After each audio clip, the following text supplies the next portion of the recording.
mukula lotulo yaya mukula lotulo we muchiri mushawa bashani ala wabinawe na pashipatarara iwe wabinawe na pashipatarara Noma bintu binyinji Masala kusiya seo tulila Adada mulale muchimote Bengi maya Ichichena chakalipa Wakulekela we mwine Ututule wefu Bengi watusha Ichichena chafinisha Wakulekela we mwine Ututule wefu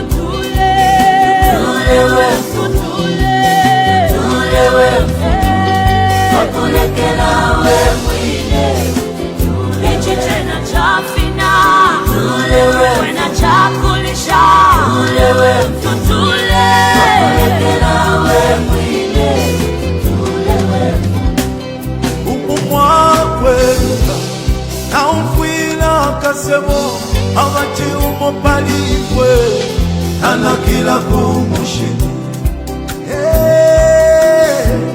Umwajiliga wankondo Parume ya jawo Aponye mfuti yawe Aya Wenda mutende Wenda wayinina Tukesa umana Bengi maya Ichichena chakalipa Wakulekela we mwine Ututule wefu Bengi watusha Ichichena chafinisha Wakulekela we mwine Ututule wefu Tutule wefu Tutule wefu Wakulekela we mwine Ichichena chafina Wena chakulisha Tutule Wakulekela we mwine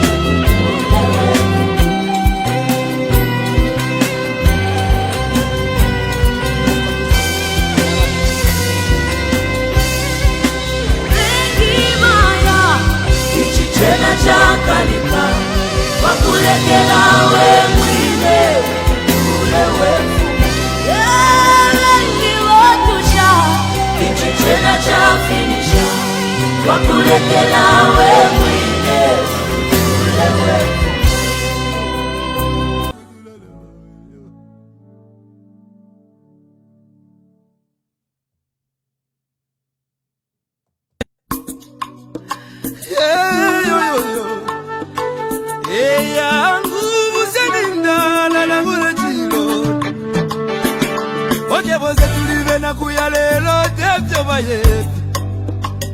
Amitapendwa ya vintu ifisume vyoza bula kwibukisha Anade potimo Wimbo wa temenu wa katongi Abazunga wajita katongi Nagula kwibukisha kateka Kaibuku muna kapona Neseko siove pameso Yangu wama umemaya Iyaba Iyaba ume Iyaba ume Iyaba Kateka wa wantu Twakulila, lelo twakulila Shika kukonke milimo shove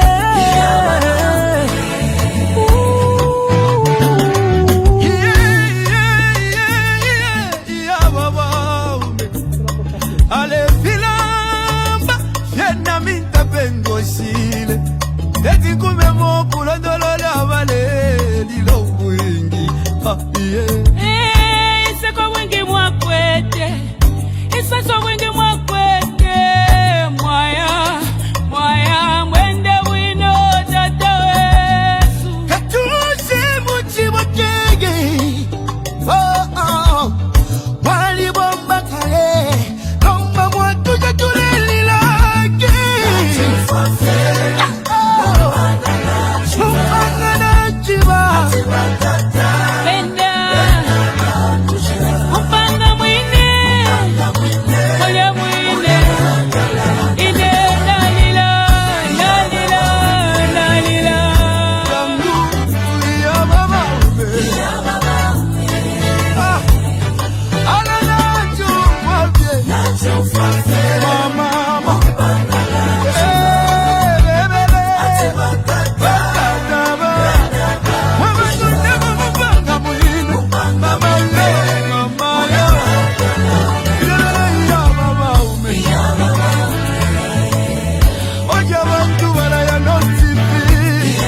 Wednesday, August 20th, 2025. We bring you today Honorable Mutotwe Kafwaya. He's Member of Parliament for Lunte in Northern Province and is a former Minister of Transport and Communications. There's so much to talk about.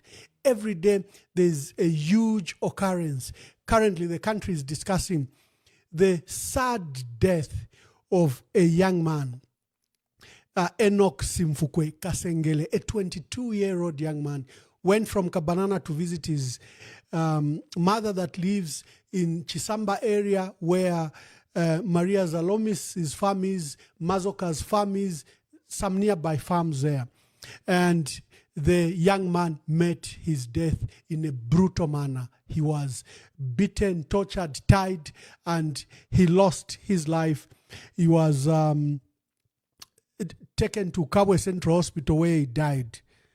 Now, the farm belongs to Maria Zalomis.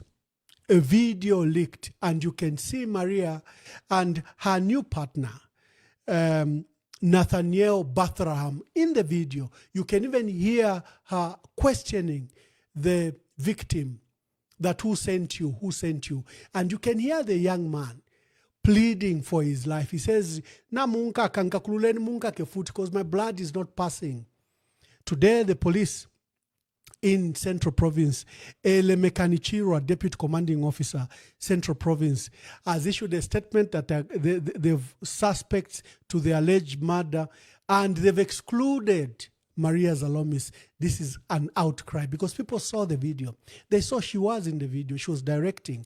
And the allegation is that the young man, the deceased, was sent by a person who's identified as Fatima, who's apparently the legally wedded wife to Nathaniel Bathram from Botswana, and that there's an allegation that she gave this young man sulfuric acid to pour on Maria Zalomis. Now, this entire saga has been made worse by attempt by the state to, I think, cover up. The statements from our dear brother, Ray Hamonga, have exacerbated the matters because he immediately sprang to the defense of Maria Zalomis, said she acted in self-defense. No, this was an intruder at their farm. And now Central Province has issued a statement, Lemekanichira, Deputy Commanding Officer, saying that Maria is not involved. Now, you know what the law is. If a death occurs at your farm, and if you are present and you have not stopped your workers from beating to death, you are a co-conspirator to the murder.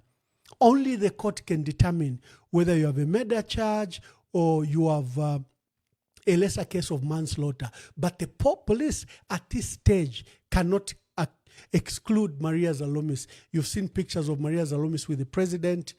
She's a daughter to the Electoral Commission of Zambia chairperson. There's another matter. The president has been issuing a lot of statements that he will never allow his children to be in public sector, in civil service or public sector. Then we saw at a commissioning parade of ZNS cadet officers, it emerged, it leaked that the president's son was among those officers commissioned. A copy was sent to me. I published that picture. We saw a vitriolic attack from Clayson Amasaka from State House that we're just blowing up a matter. It's a matter we should celebrate because the president had offered his own son to participate in a voluntary scheme that the ZNS were running.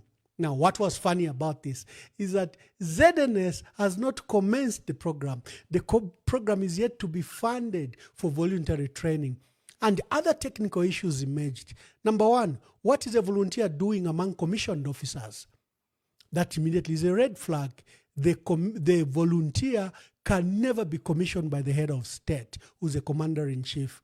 And the volunteer scheme has not started. It hasn't been funded. And youths from constituencies, district, provinces have not been picked yet. So what are they talking about? So immediately that argument by State House collapsed. Then we saw a huge press conference by the PS Information Media, ZNS spokesperson, and Ministry of Defense PS, in which now they confirmed that in fact the young man, Kafwaya Hichilema, was not a volunteer, but instead was a commissioned officer who had participated in the training and graduated at a commissioning parade we saw, and that he had started a career in the military, and that we Zambians must respect the choice of the young man. Many people have been confused about this, that we should be celebrating the decision by this young man to join the army. Look at Dr. Kaunda. He had Wezi Kaunda, who rose to the rank of a major, and we had Panji Kaunda, who rose to the position of colonel. And, you know, he went to even reputed military schools in the United Kingdom. So they said, what is a fuss? Well, the fuss is the president lied. The president said none of his children will participate in the public sector. Even as late as the other day, the president was saying he has sent his children to military training because he finds they are fragile, that the young people which we are raising, and which you and I may agree with, are quite fragile. Especially when our parents suffered and then we give them this new lifestyle. The children have a habit of becoming more fragile. There's even that saying that I've been posting on on my page that, when you come from a hard life, unfortunately you produce soft life. Then the soft life will produce hard life. Again, the cycle goes like that. So the president said he had sent his children. We are only aware of one, but he said he has sent children to military training because he wants to take away the fragility of the children. That, again, statement differs fundamentally from what the president, from the facts. Here, ZNS is telling us that this is our officer. We've trained him. He's now a lieutenant, and he has begun a life in the military.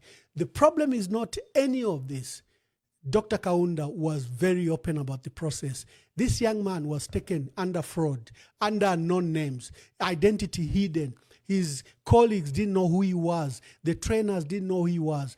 The justification by State House is that this was done, that the young man is treated like any other ordinary issue. But the army is a highly ethical area. So there are all these issues. Then there is a state of the economy where Honorable Mutotwe Kafwaya is very strong. And that's the reason I have brought him to discuss the issues of these audits from ZAMSA and Ministry of Health that have not been made public, their work in Parliament. And I'll just play a few videos and I'll invite Honorable Mutotwe Kafwaya to come and be with us. We begin the conversation. Thank you for joining us. Share, share, share, share. I think let's get this news out. We are discussing 3 critical items. The death of a young man, Enoch Simfukwe, in Central Province.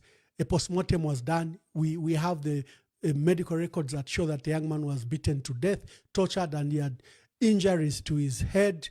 We have the issue of the young man, Kafwaya Hichilema, the president's son, who was admitted to service in the Zambia National Service, underwent military training, and was commissioned as an officer cadet, and he has begun his life as a military officer, as a lieutenant, Kafwaya Hichilema. Then there are all these issues that Honorable Mutotwe Kafwaya will help us unpack. So share the broadcast as we now embark on this discussion. Personally, stopping national service was a grave mistake.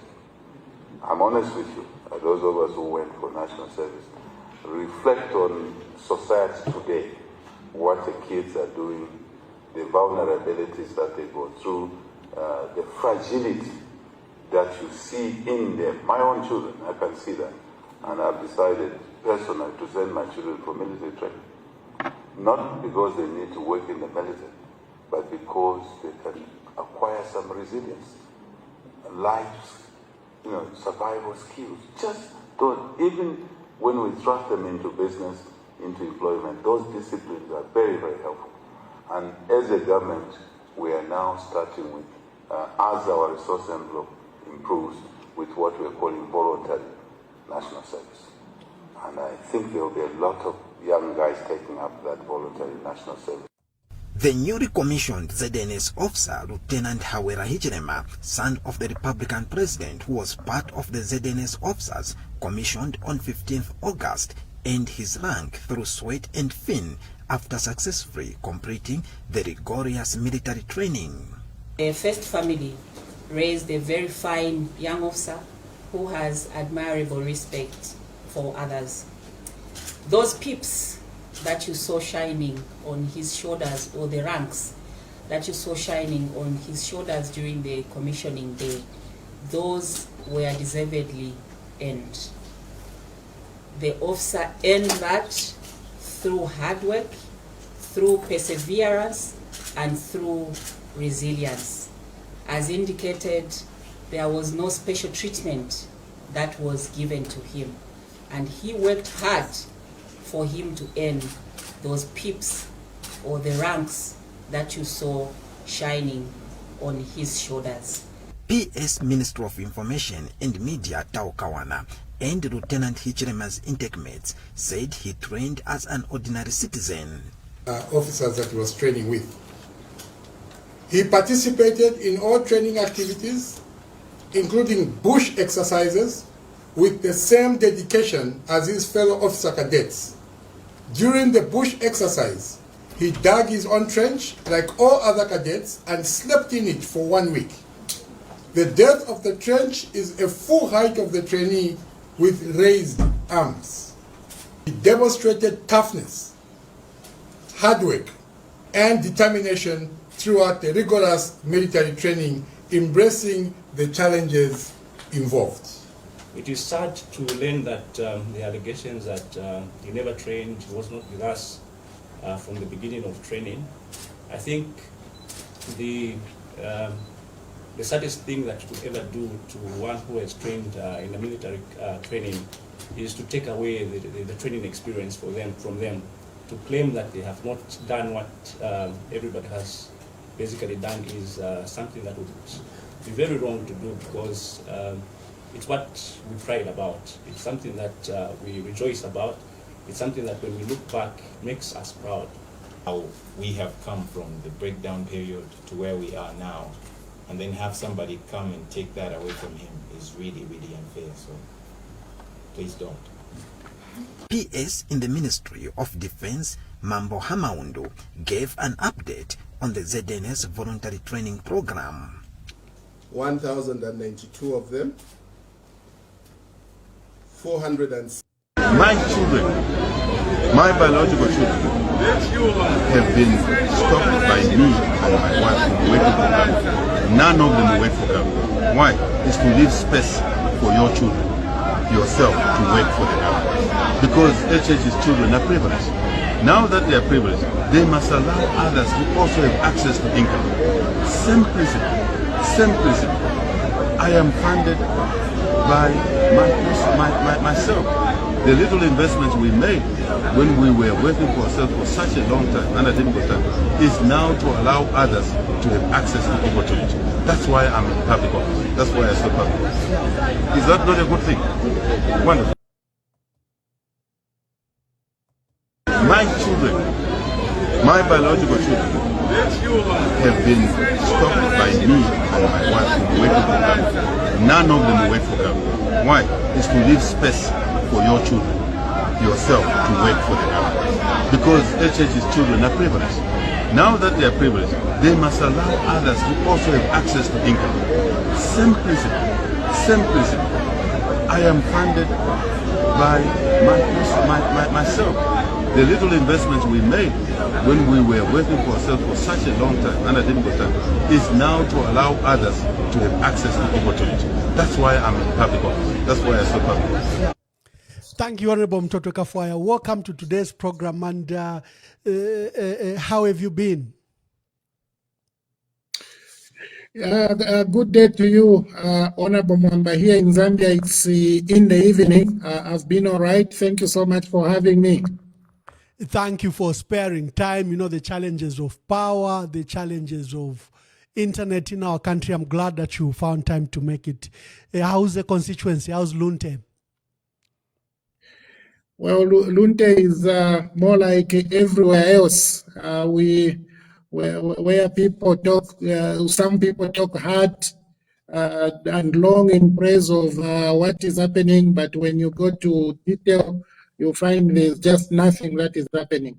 So we do have challenges in Lunte. I think I'm in Lusaka now. In Lusaka, there's load shedding. People are having to go with only 5 hours of power in a day of 24 hours. So it's a serious problem we are in. Before we go to the reason you are on this program, Honorable Mutotwe Kafwaya, you can comment about the two major issues that the country is discussing. The matter of the daughter of Honorable Mwangala Zalomes, who's a chairperson for the Electoral Commission of Zambia. It's not the first time that she's been in the news. She's been in the news for social issues. But now there is a serious matter of an alleged murder that took place at her farm. And there's a video that leaked out that has prompted this outrage, in which she appears in the video. And you can see her and her partner in the video. But from day one, it appears that the police have been determined to exclude her, including the final statement that has been issued by Central Province. What are your reflections? Thank you so much, Ambassador. Ambassador, I want to inform you that in our country, we can record deaths for various reasons. President Edgar Lungu is dead because he was denied a chance to go and seek medical attention on time. Today we are talking about Enoch, who is dead because he was beaten. If we go to Northern Province, I can give you examples of some of my young brothers, like Mukuka, who is dead because he was shot dead.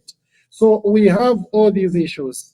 And I think we have to call upon the UPND government to begin to support people so that we don't experience needless death.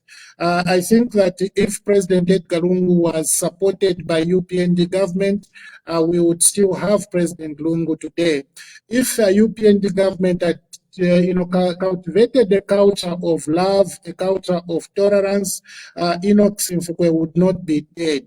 So the one thing I would like to say to those who have lost their loved ones, I think I would like to begin with the former first family, Mama Esther Lungu, Mama Perita Lungu, Tasila Lungu and all her siblings, the uncles and nephews of the late President Edgar Lungu. For us, we are with you. We think that it's important for us to keep supporting you, and we will continue to support you because that's a noble thing to do. We supported President Edgar Lungu when he was alive, and we continue to support you. And for Enoch's family, all those uncles and nephews and brothers and sisters who have lost this young man, it's terribly unfortunate. It is something that should not happen in our country. So I would like to just say, I am sorry that in Zambia, things such as this, can have a place and be condoned, and you still hear the possibilities of, justice which is not balanced, justice which is not taking everybody to account. It's just more like the UPNG government, a government which does not want to account for anything significant. Now you take it to the application of the law, it's chaotic. Our country needs to transform itself into one where we are able to make people account for their actions. And I do think that it's shameful for government that the Zambia police, it can be all over the place, just in handling a matter that is so straightforward, a matter that is so excruciating to a family that has lost a very young person. So empathy is needed, love is needed, and the country requires to return, to normalcy. By that I mean the country requires to return to a system that is able to offer support to people. Yeah, the saga regarding the late president remains a matter of concern. He died on 5th June. To date, he has not been put to rest, partly because of this huge dispute on the role that the Republican president must play in his funeral, and which then made a very difficult decision for the family to bury, for now, the late president in South Africa. What are your... I know you've just given us some insights about that, but what is your reflection about this impasse, and how can we resolve it? Ambassador, we have not buried late President Edgar Lungu because UPNG government took the bereaved family to court. That is the only reason Edgar Lungu remains unburied to date. And the family of President Edgar Lungu refused to bring the remains of President Edgar Lungu to Zambia because, according to them, President Edgar Lungu told them that President Hakainde Hichilema must be nowhere near his casket or near his body. But from what we saw from the program which was published after the family and government agreed that the remains of late President Edgar Lungu should return to Zambia, we saw that the person who was rejected, he was actually going to be the first one to view or to welcome the casket, to view the body. And he was the only one who was going to attend what they were calling a church service at a designated place at the Lusaka International Airport. So that conflicted the wishes of the deceased, which wishes the bereaved family want to fulfill. So because of that, the family then said, we are going to bury in South Africa. And many of us traveled to South Africa to go and witness that burial. Hardly did we know that the UPNG government had another idea, which was to go to court and stop the burial. So we are here basically, number one, because President Edgar Lungu is dead. Why is he dead? He's dead because he went to hospital late. Why did he go to hospital late? He went to hospital late because UPNG government stopped him from traveling on time. And after that happened, he could not be buried in Zambia because President Hakainde Hichilema was going to be near his casket, was going to be near his body, which he didn't want, which the family, want to be fulfilled. And thirdly, because after this disagreement, the family decided to bury President Edgar Lungu, at least temporarily, in South Africa.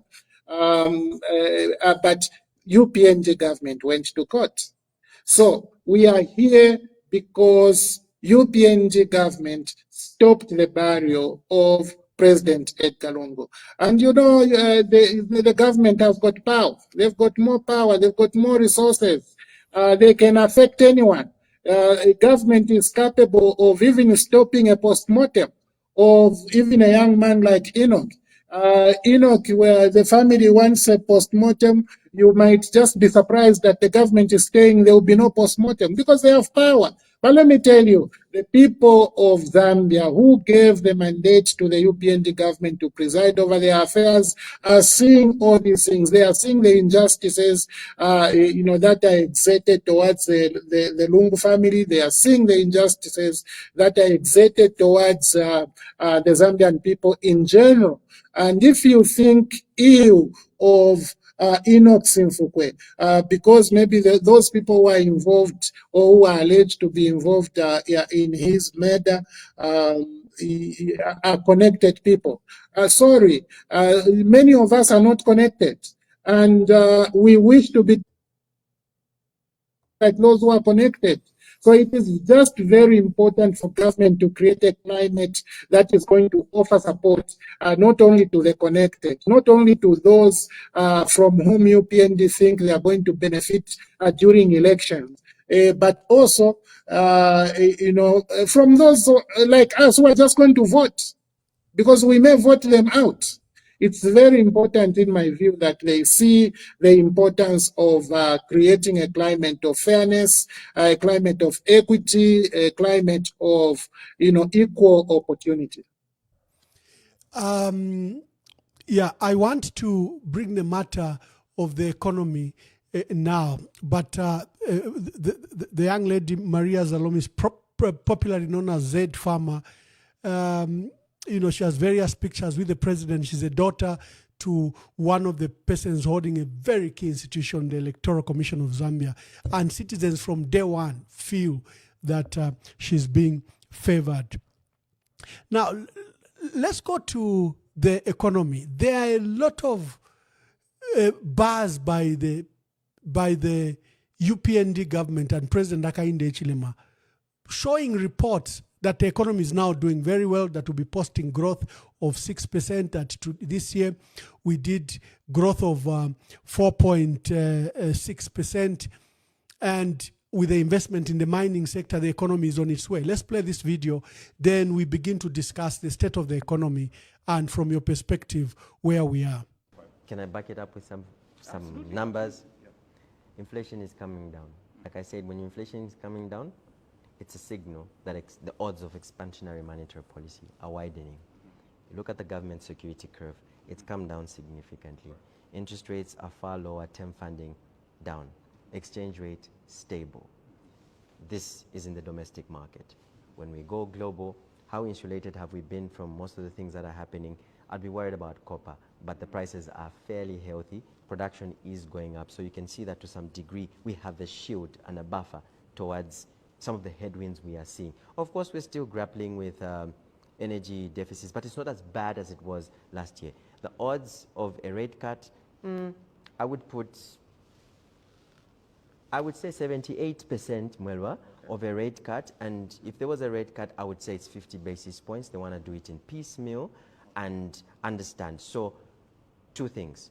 They could either keep rates unchanged at 14.5%, or they could start to loosen monetary policy by maybe 50 basis points to 14%, and then look at what this quarter has, and then eventually loosen it. But I'm still concerned about the elevated cash reserves. 26% is pretty much high, because then you have a lot of liquidity tied up, but then there are also other factors at play. But I think that if I compare last MPC meeting to this MPC meeting, I think the macros are looking better, but there has to be a balance between your monetary and your fiscal policy. Fiscal policy is now not where it's supposed to be, but in a far much better position, and I think that we could now start to see monetary policy clutch in and respond positively rather than adversely. So 50 basis point cut to rates unchanged. Mutisunge Zulu there from Financial Insights. I picked their video courtesy of Financial Insights. Is giving a very optimistic picture, but the picture is not as presented. We're burdened by a huge debt. As we heard, from Grieve Chelwa, Dr. Grieve Chelwa, our debt has not even been properly restructured, and we'll be paying debt repayment beginning this year is to be about $1 billion. Next year, 1.2 billion. And it's cascading, yet we're supposed to have a debt restructure. The local debt, is sitting at a huge amount, something like 10 to 12 billion dollars. The bulk of it is in treasury bonds and government bonds. And the bulk of that money, like I said, is just not to contractors, suppliers that government has in domestic debt. It also is owed to banks. And we understand that a huge amount of 75 billion kwacha of treasury bonds and bills is maturing this year. The Minister of Finance has not spoken about it and how you restructure it. 75 billion kwacha, which is due today, mostly owed by banks, can threaten the health and sound financial status of banks. 75 billion kwacha in dollar terms is over about $3.5 billion. So the economy may not be as nice as it is being presented. Looking at the cost of living, the legacy issues of unemployment and poverty and all this, they are hinging on just two parameters: that we've got a good bumper harvest and that the exchange rate market is stable. And we don't even know if it is stable at all. So let me bring you for your comment, and I hear what your views are about what is the state of our economy. Okay, so thank you very much, Ambassador. It's a very loaded and a very important question that you ask, because I think the economy must be talked about more than anything else. But unfortunately, in our country, we have found ourselves in a situation where we speak more about the misgovernance of the UPND, because the UPND has just been way over the top in terms of misgoverning the nation. Now, there are people who think that we are looking up in terms of our economy. My thinking is that we are in a terrible situation. There's literally no economy in our country. Because the very easy things that can help us to look up are damaged to the core. Look, Ambassador, for an economy to exist, you have to have business. It is business which generates opportunities, whether those are investment opportunities or they are employment opportunities. Business must exist. But ask all the businessmen and women. There is literally no business in our country. Our economy has collapsed. Parmalat has closed the production plant in Zambia, citing a poor economic climate. This is exactly what has happened to Okadeco. Okadeco has closed their biggest outlet, which was on Kafwaya Road, because of poor economic climate. I do recall reading a letter from Diego Casili not so long ago, where he complained about the economic climate. And I know a lot of people today, Ambassador, if you drive along Ring Road, the commonly known as Ring Road, which is actually Tokyo Way, the road which leads to where President Hakainde lives, they have cleared all those kiosks which were there. I have been informed that the reason for clearing those small businesses is because the visitors who are visiting President Hakainde have to pass through a road which has got twin timbers, and it's not painting a good picture.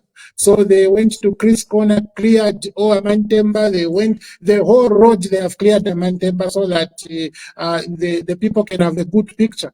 Remember, Emmanuel, how UPND cleared off the mobile money booths along along Greatest Road and downtown, because we're going to have a meeting at Mulungushi. And UPND was doing that because of foreigners. The UPND may have done that because of people who are coming to see President Hakainde Hichilema. I live in that area. I know the way the area is, and I do think that I am not affected by people who are literally just surviving in this bad economy. But yes, they are doing so to favor those visitors, to favor foreigners. And this is what is happening. This reflects what is happening in the entire economy. Where my brother, this country now is capable of digging sand in form of copper concentrates and export it to another country for production. And when you ask a question, the minister is going to tell you that no, we have no smelting capacity. But meantime, in Chambishi, investors are closing smelters because there's no concentrate. So you have a very serious problem in our country. If you want to increase the amount of copper that is produced, how do you do that by exporting concentrates? When you export a concentrate, it's no longer in your hands. The copper that will come out or whatever else that is going to come out is not yours. So how do you then say when we export, we're going to increase output and therefore increase mineral royalty tax? Do you know that the concentrate does not pay mineral royalty tax? So are you trying, is it another way of running away from paying mineral royalty tax? Do you know that exporting concentrate, it means exporting jobs?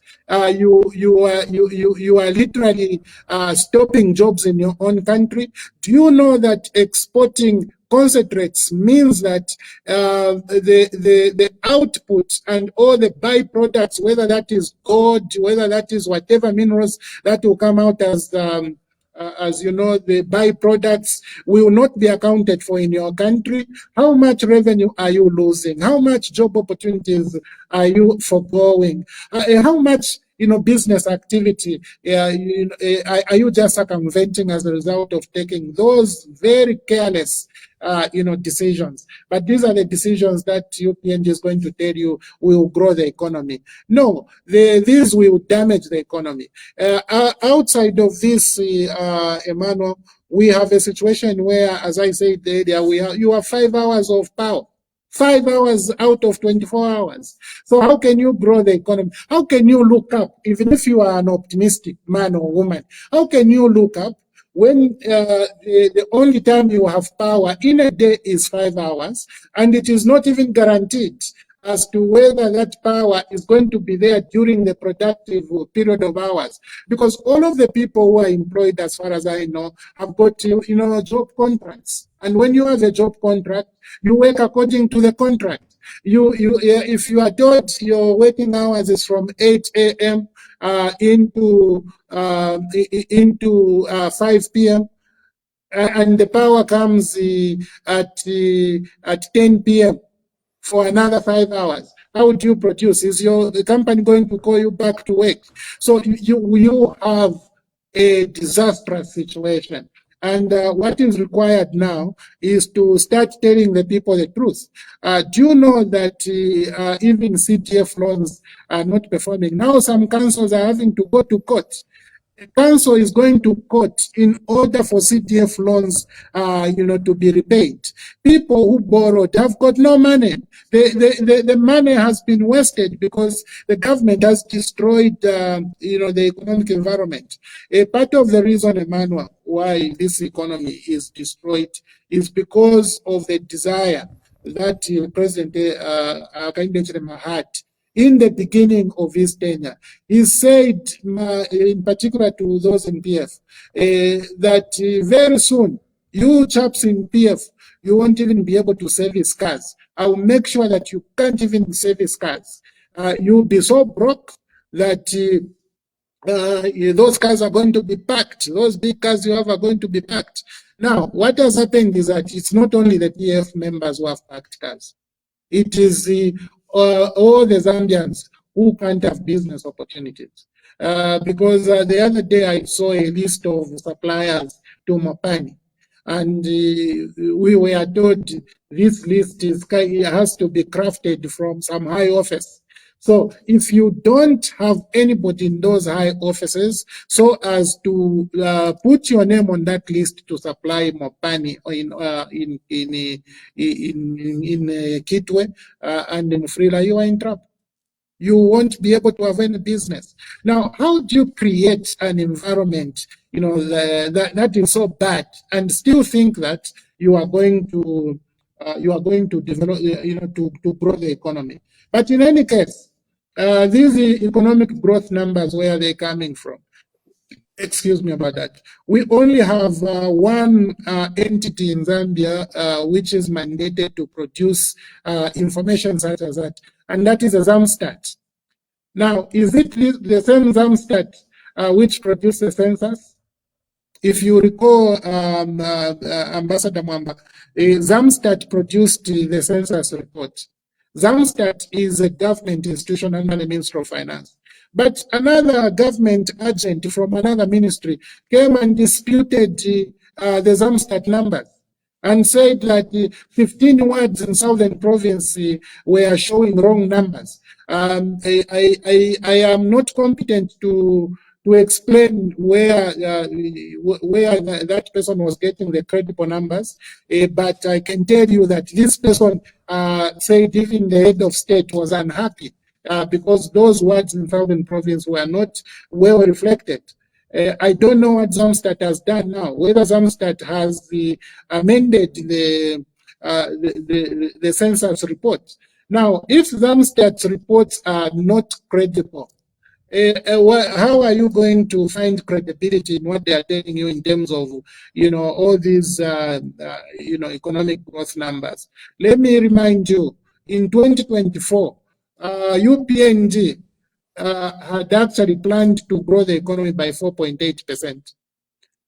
What happened? There was that 2023. What happened was they revised that to 2.3%. And then IMF came and revised it further down to 1.3%. Before long, IMF came back and said, actually, it's not 1.3, it is 1.25%. So from a 4.8 to a 1.25 revision by government and IMF, that was a very bad way of looking at growth. However, somebody is going to say, no, but we are growing in the positive. When PF was there, we were in the negative, and we know that the entire world was closed because of COVID-19. Therefore, you can't pretend that you are growing when you have COVID-19. You can't look. PF could not behave like UPNG. UPNG who are pretending now that things are okay in the country when things are so bad. For us, it was clear there was a recession, and that recession was caused by nothing other than the COVID-19 pandemic. So we also know that we had a drought during the UPNG, and the UPNG have some form of reason to say we slowed down because of the drought. But the drought was foretold. It was known that we were going to have a drought, and it was known this drought was going to affect the southern part of the country much more than the northern part of the country. What did UPND do? They gave farming inputs more to the southern part of the country, more than the northern part of the country, which was going to have rain. A poor decision, a poor choice made by government when they know very well that in this part of the country there's going to be a problem. So clearly, not just the act of God, which was a drought, was a reason, but also the poor choices that were made by the UPND government. So as I said earlier, we have come to a point where government must take sensible decisions. Government must be honest. Government must be able to say, this is the position we are in, and for us to come out of this position, we need to take the following measures. Look, my brother Emmanuel, this strong desire by UPND government to project a positive picture. Today, in their budget, they don't show you the gross domestic borrowing. They show you the net. And what they say is, we are going to, for example, in 2025, they had said they were going to borrow locally 78 billion kwacha. Okay, and out of that 78 billion kwacha, they were going to use 63 billion kwacha for settling maturities within 2025. I asked them, a number of questions. I think in accounting there's what we call concept, and I said, look, just report what you are going to borrow on one sheet, and then report what you are going to settle on another sheet, so that the people can know that you are borrowing 78 billion. But what they report is a net borrowing of just around 14 billion. And then they came back, or is a difference between 78 and 63. I have to do a quick calculation. So you have a government which is so hell-bent on projecting a picture which is non-existent. After restructuring the debt, why should we go back to paying $1 billion per annum in coupon payments? Because remember that we were defaulting in 2020 when we were paying just about the same amount. Now we have spent all these years trying to restructure the debt, and we have been told that they have agreed by 99%, but only around 50% has been restructured. But you are still saying we'll be paying 1 billion. Then what was the use of restructuring? Let me tell you, we are going back to these numbers because of the borrowing that has continued. While a few instruments could have been restructured, but UPND has borrowed more. So we are back to where we began. And we are in a serious situation as a country. We may end up, going back to defaulting if we are not careful. But this money is little money. If you look at how much money leaves the country on an annual basis. In the middle of this year, FIC reported that UPND has allowed the 3.5 billion United States dollars to fly out of the country in illicit financial flows. So you are supposed to, to tighten controls and make sure that you stop leaking these amounts of monies out of the country. And I think for that to happen, UPNG needs to be accountable. UPNG needs to listen to people who know how to govern the nation and who know what it means to be accountable. If UPNG wants to just paint a good picture about themselves, they will never plug, these holes, and money will continue leaking out of the country. Middle of the year, 3.5 billion United States dollars lost. What will happen at the end of the year? Given that this is UPNG, I can tell you that is not the amount. The amount could even be 8 billion United States dollars.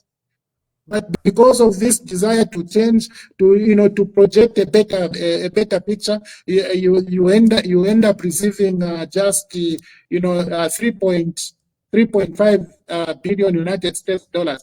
But if all this money remained in the country, how much would be the taxation? If all this money was declared to the state, how much are these players going to be taxed? And how much is this same money going to stimulate business growth within the borders of our country? Excuse me about that. How much jobs is this money going to stimulate? How much opportunities are we going to have? Now, because of carelessness, because of selfishness, where rich people can do whatever they want in the country, but if it is, poor people like Enoch, even if they kill you, it really doesn't matter. So you have a big problem. As a nation, you need to change the way you look at your resources.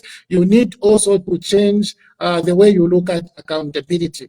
Until you become accountable, until you become transparent as a government, you will never see a situation where this country is going to develop. You have a serious problem. My brother Emmanuel, today, as I speak, there is no development in the budget. Development is outside of the budget. If you think of any road that the UPND government has done, you begin with the much talked about Lusaka Ndola dual carriageway. It is outside of the budget. That is all they can do. But why is debt growing if development is coming outside of the budget? If for UPND to create a road from Chingola to Chilabombe, it has to be somebody funding it who is not in government. In other words, it's not the treasury. Then why are you growing the debt? Why are you growing the debt? Where are you taking the money? Where is the money that you are borrowing going if this is only consumption? We have a careless government in place. Thank you, Honorable Mutotwe Kafwaya. Ladies and gentlemen, our dear audience, you'll be able to call in and participate in this debate. Let me just ask the last question to Honorable Mutotwe Kafwaya before I open the phone lines. Honorable Mutotwe Kafwaya, before we come to the issues of Patriotic Front, you're a member of the National Assembly. You know, you've been highly disturbed in Parliament. And I know that you are among the presidential candidates, the 8 that had paid to aspire to lead the Patriotic Front. Before we come to that, I think you've summarized the issues of the economy very, very well. It's in dire strait with the numbers and just a load shedding and the impact on the lives of our people speak for themselves. It doesn't need a statistician to tell you that our businesses are in distress, that there's no economy, there's no money in the economy, and even the so-called investment sometimes has just come from our own money. Look at the Lusaka Ndola dual carriageway. That's money that has actually stressed NAPSA. Look at the investment for Mamba Collieries, the expansion. Out of $600 million, $300 million has come from NAPSA. Again, it's public pension fund. That is our money. There is for investment in by First Quantum in Sentinel. They had said the bulk of that money will come from their VAT tax refund from ZRA. So even this so-called investment that is supposed to come from foreign lands may not be so. The 100 megawatts solar that was done in Samba is funds mostly, sourced from locally, and mortgaging the assets of Kariba North Bank, where then Stanbic syndicated the loan from South Africa and its own money to give ZESCO that project. So even this so-called investment doesn't really show that there's new money that is coming in the economy. Let's go to the issues of the opposition. Our people are distressed. Our people are suffering load shedding. Like you are saying, 19 hours of load shedding every day. How do you keep your food? How do you work? How do you create wealth and jobs in that environment? The extent of corruption, you touched on it partly when you said $3.5 billion leaves the country through illicit financial flows and just numerous acts of corruption at ZAMSA, and which matter I want you to talk about, because there's an audit that was done under the National Audit Office, and government will not make it that public. That report will not come to you as parliamentarians, and it has not been given to the public, and they are hiding under the cover that such an important report has just gone to law enforcement agencies. Make your reflections before we go to the issues of the PF, and our people are looking up to the opposition. What are your views about opposition unity when you tackle the issues of the economy? Okay, thank you so much, Ambassador, once again. Ambassador, I don't know if I've told you that UPND, in the 4 years that they have been in office, they have spent 872 billion kwacha. And I looked back to PF 4 years. I also took numbers for 4 years. And I found that in the 4 years, 2021, 2020, 2019, and 2018, PF spent 443 billion kwacha. Now, 443 billion kwacha compared to 872 billion kwacha in the same period of time, UPND has spent more than double what PF spent in the same period, in the similar period. And I'm telling you this, the numbers are very clear. Because if I just tabulate the numbers for avoidance of doubt, in 2025, UPNG planned to spend 217 billion, but they came back with a supplementary budget of 34 billion, so that is 251. In 2024, they planned to spend 178 billion. They came back with a supplementary of 49 billion. That went to 227 billion. In 2023, they had planned to spend 167 billion with a supplementary of 12 billion. That's 199. In 2022, 173 billion with a supplementary of 22 billion. That's 195. And the total of that is 872 billion. This is the budget that has been blown by UPNG in 4 years. And when you compare to PF 2021, 120 billion plus 20 supplementary 140. In 2020, 106 plus 6, that's 112. In 2019, 87 billion plus 10, that's 97. And in 2018, 72 billion plus 2 billion supplementary, that's 74 billion. The total 443. Now, I want you, Ambassador, to look at these numbers very carefully.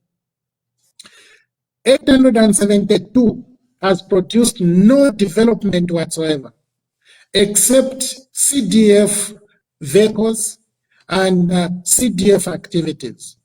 Do you know, Ambassador, that CDF for the entire 4 years of UPNG put together is just 19.5 billion kwacha. Only 19.5 billion kwacha.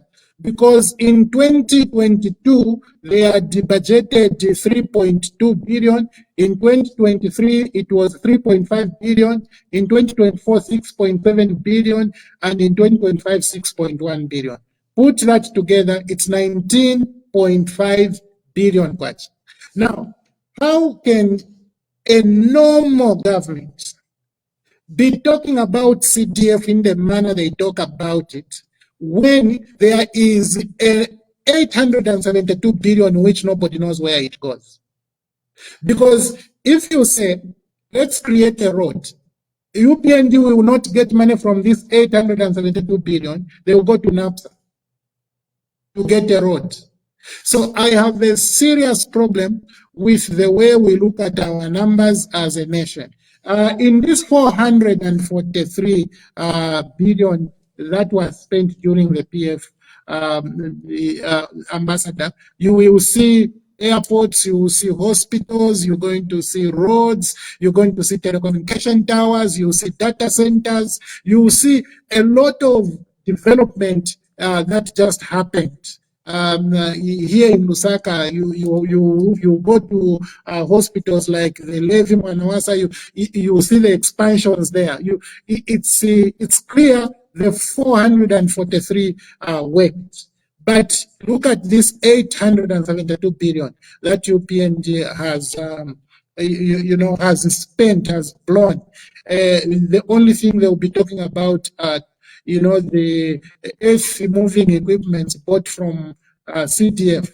Let me tell you, CDF is only 19 billion for these 4 years. And that is not a figure that you can even be allowing the president to be talking about when on the other side there is 872 billion, which nobody wants to talk about. Talk about the 872. Where have you taken it? What development has it brought to the nation? Where have you applied all this amount? And this is why when we were speaking earlier of this, I told you, Ambassador, that I don't see any sense that is going to come out of the budget that will be brought as we open Parliament. Because 4 years later, there's nothing. 4 years later, the government is proudly talking about 19 billion when they have blown or close to 900 billion. It's very, very unfortunate. But coming back to your question, which I think is an important question, the opposition needs to unite. There's no question about that. And that unity must begin with us in the PF. Because I think as things stand, we are the largest opposition political party, and we are the ones who must lead the way in demonstrating that we are capable of, uniting within and be able to move forward to rally the other political parties and help us to come and join forces with us so that we easily, as a nation, remove UPNG, which is capable of spending 872 billion kwacha without explaining where the money has gone. It is going to be very difficult for UPNG, the ambassador, to explain to the Zambian people that they mean well. You can't spend more than double the budget and do nothing within that budget. The only thing you do, listen, if you spend this money, why would you need USAID to give you money for, for medicines? When your friends spend half of that money, they were able to do roads. You are not doing roads. The only thing you are doing, if you do a road, it's, as I said earlier, it's outside of the budget. You haven't done a single road within the budget. You haven't done a single hospital within the budget. You haven't done a single, you've done nothing within the budget. The question is, Indalama Mutwala Kwisa, where do you take the money? Because you have spent more than double. This should not happen in a normal nation, to be very honest with you. Do you begin to connect why UPND does not want anybody, to talk about these matters? It is because what they have done just the most useless job a government can do to its people. And they think that when people begin to talk about these matters, they will be exposed. Many people are going to become aware that these people, all they love is rhetoric. They're just talking hard and doing nothing, cheating people, and taking advantage of the people. So I think that we need to spend time to tell our people that this is the situation we are in. At the same time, that UPNG has blown 872 billion kwacha in 4 years. They have allowed 4.5 billion kwacha to live in illicit financial flows. They have allowed 60 billion kwacha to live in illicit financial flows. They have allowed 2.8 billion United States dollars, 3.5 billion United States dollars, another 3.5 billion United States dollars to live in illicit financial flows. So how careless can the government be for people to realize that this government doesn't mean well, for us? So I laugh, Honorable. I laugh, Honorable, when I hear that that there is fiscal discipline by the president and his minister. So I really worry about that. Yeah, okay. So we will be able now to open phone lines. We are discussing various issues. I've got Honorable Mutotwe Kafwaya, Lunte, Member of Parliament, is very active in Parliament in providing checks and balances, in helping, protests, in bringing in private members, motion bill, in walking out of Parliament, out of those oppressive issues. Honorable Mutotwe Kafwaya has been very, very critical. So if you have anything to say on the matters that we've raised, from the matter of the young man whose life was taken away brutally, at a farm belonging to Maria Zalomis, popularly known as Z Farmer. If you have an issue regarding Kafwaya Hichilema, who has become a lieutenant in the Zambian National Service, his recruitment, I think the matters is around his father, not the choice of the young man. We have nothing to do with whatever he decides is a young man, but it's a duplicity by the father. Then the state of our economy, the state of corruption, whatever you wish to ask Honorable Mutotwe Kafwaya is co-hosting with me. You can call on the numbers listed below. Personally, stopping national service was a grave mistake. I'm honest with you. Those of us who went for national service, reflect on society today, what the kids are doing, the vulnerabilities that they go through, the fragility that you see in them. My own children, I can see that.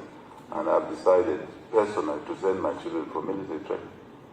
Not because they need to work in the military, but because they can acquire some resilience, life, survival skills. Just don't, even when we thrust them into business, into employment, those disciplines are very, very helpful. And as a government, we are now starting as our resource envelope. Good evening. We have our first caller. Caller, please tell us your name and where you are calling us from. My name, Kwaini name, anonymous.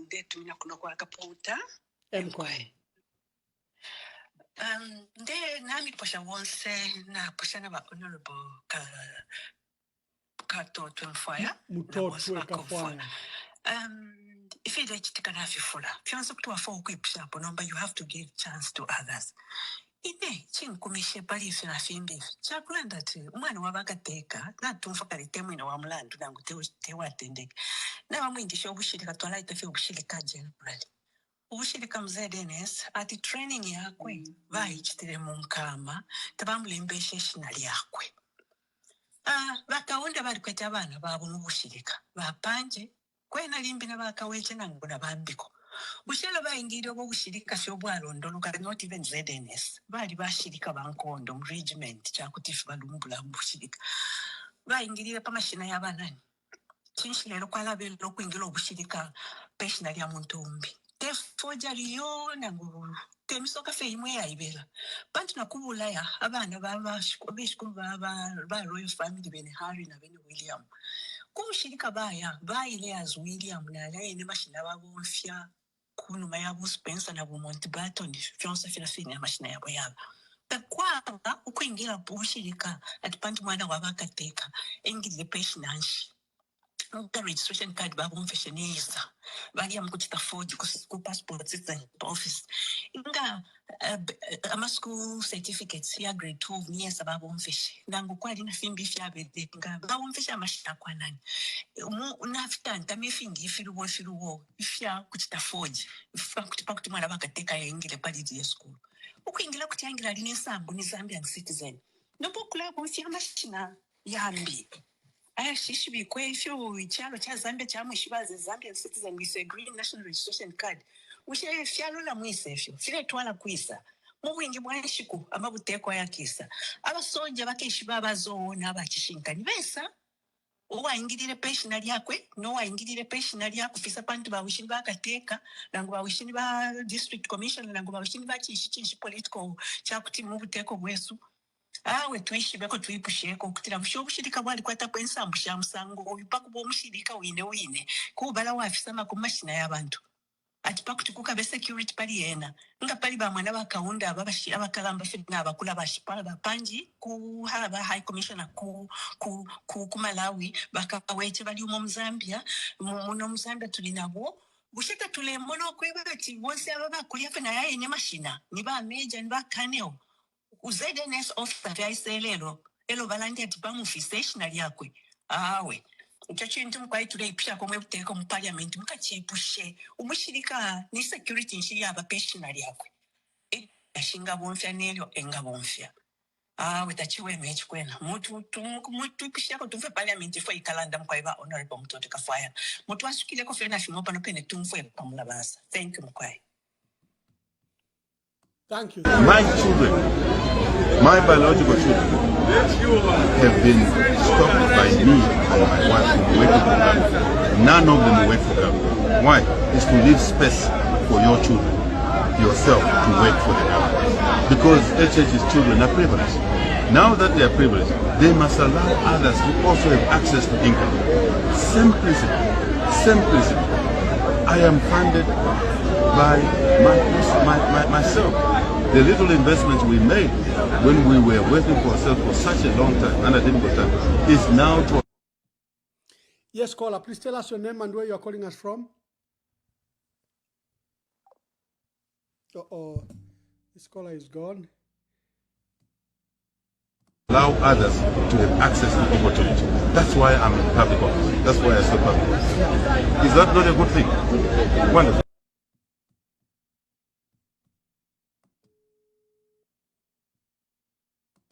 My children, my biological children, have been stopped by me and my wife from working for government. None of them work for government. Why? It's to leave space for your children, yourself, to work for the government. Because HH's children are privileged. Now that they are privileged, they must allow others to also have access to income. Same principle. Same principle. I am funded by myself. The little investments we made when we were working for ourselves for such a long time, and a difficult time, is now to allow others to have access to opportunity. That's why I'm in public office. That's why I serve public office. Is that not... Honorable Mutotwe Kafwaya, I think you didn't comment on this one, so you can combine this issue with the question from Kaputa. Okay, thank you so much. Ambassador, it appears this issue of Lieutenant Abuela Hichilema is coming up. Let me offer my position.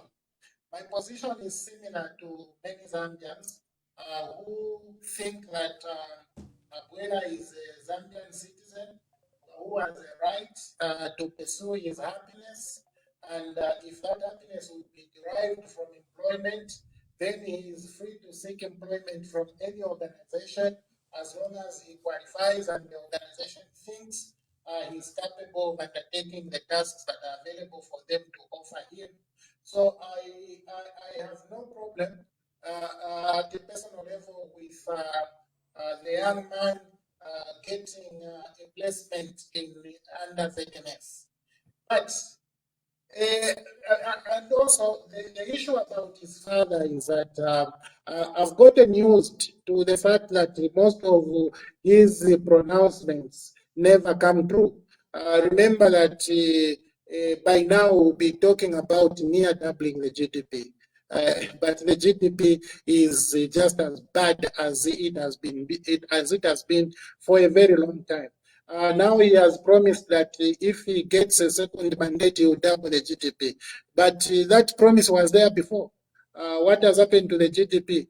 They remember the promises of fuel becoming so cheap as 13 quarter and so on. If you recall the promises of fertilizer, 50 kg bag, 250, none of those promises has become a reality today. The promises of national unity, uniting the nation. Today the nation is more divided than it has ever been. So you have a problem with his pronouncement. And because of that, dwelling on what he said is also, I think, wasting time for the Zambian people, because how many things has he said and he has failed to fulfill? It's plenty in there. So the issue is the government needs not to justify the employment of the young man, because it's free to get employed. The fact that government found it fit to go and justify, to me, shows that there's something wrong. And I can't claim what is wrong, but I'll tell you from what I heard. Somebody said this young man has joined on a voluntary basis. His friend, who they paraded, went and said, no, we underwent training together and we graduated together. The PS, one PS said, no, this, he went through all training protocols. And the PS was saying that wasn't even part of the training. So you have a big problem. Then the young man who graduated with him came and started admiring Abuela's humility. But in the same admiration, he says Abuela was offered a position in the government of Veterans. And Abuela declined because he didn't want to be treated differently. Listen to me. In Zambia Army, Zambia Air Force, Zambia Police, and ZNS, you work with commands. Abuela was given a position, that's a command, and he declined it. So this Abuela was capable of declining a command. And you can't tell me that you admire his humility. For me, those are the things which help me to think that there really is a problem. I saw a picture where Abuela was shown he had lifted something. He was the only one among all others who was lifting something. Why would this particular person be lifting something and be shown on a picture as lifting, an article and all others don't have? Abuela is the only person who was given a different name. How do you give a different name to a person who should be treated like all others? So the fact that there are all these, issues coming out means that there is a problem. And that problem should be dealt with honestly by those who employed him. And those who are trying to hide whatever it is that they are trying to hide. It is very unfortunate.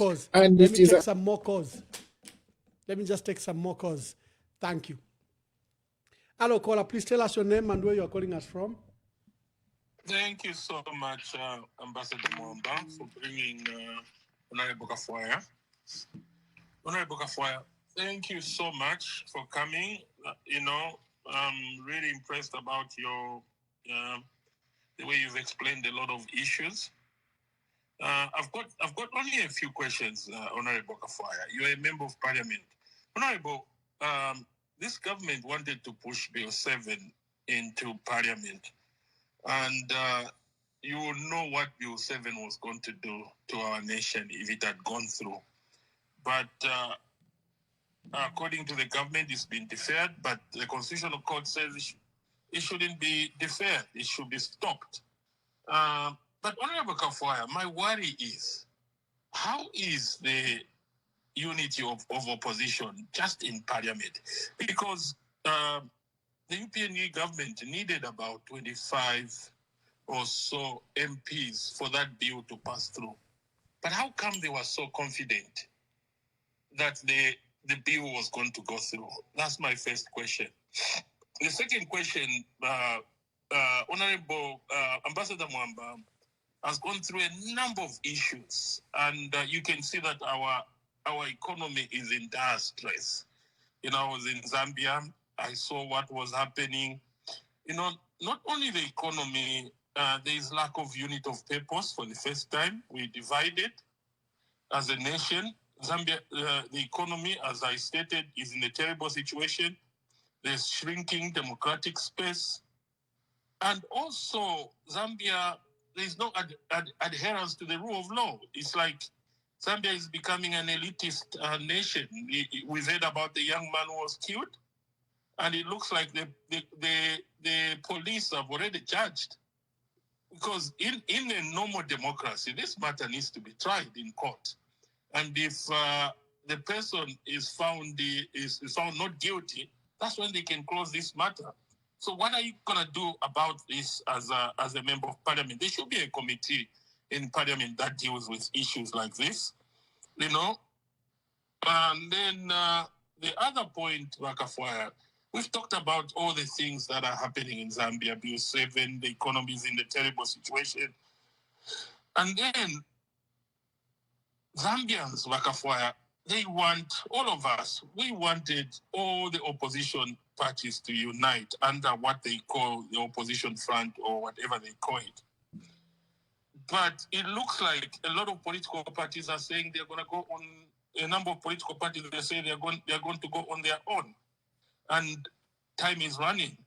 And you have also seen, it's like there's a plan behind in which they will be arresting most of the opposition leaders. Kasonde Mwenda has been jailed for 3 months as an as a member of parliament. What does that mean? Does that mean he's qualified to stand as a presidential candidate?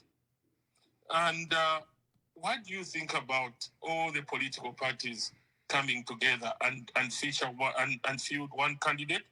And then the question is, should that candidate be not a PF member? Will PF accept that? I rest my case. Thank you very much, Chilufya from the United Kingdom. Honorable, let me bring you in. You answer quickly those questions. Let me just bring you in quickly.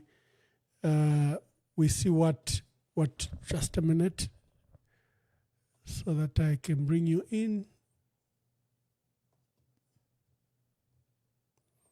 Kasonde Mwenda, something has happened. Honorable, sorry, you can answer the question from Chilufya. UK is asked 2 key issues. You know, the role of the PF in the opposition and the quest to unite the opposition, and what you are doing in Parliament to matters like this case of the young man whose life was taken away in Chisamba. You can answer. Okay, so thank you so much. I think he makes a lot of comments, very important and valid ones, all of them. What made the UPND confident that they were going to push through Bill 7? I think it was arrogance.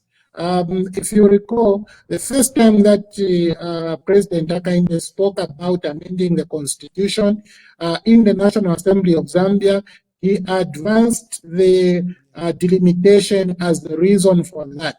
And I was the first person that condemned that, because I didn't see in numbers what was going to support that, because the country had already been in dire straits. We were already having to survive on a budget financed by borrowing. So I thought it was illogical to begin considering increasing the number of members of parliament before we can improve ourselves by improving the economy. Then when it comes to issues that affect the people, there are several ways in which these matters can be brought to the floor of the House. I think that members of parliament like myself can take up a matter such as this through perhaps an urgent matter without notice. I could do a private member's motion, and I could do a motion on adjournment. But the issues that go to committees are normally directed by the Speaker. So this is normal business. I don't think an incident such as this can be directed by the Speaker unless there's a petition where citizens petition the Speaker to look at this particular case. Then the Speaker can decide to refer the matter to a particular committee, an existing committee, or she can consider appointing a new committee altogether. And be able to push that through.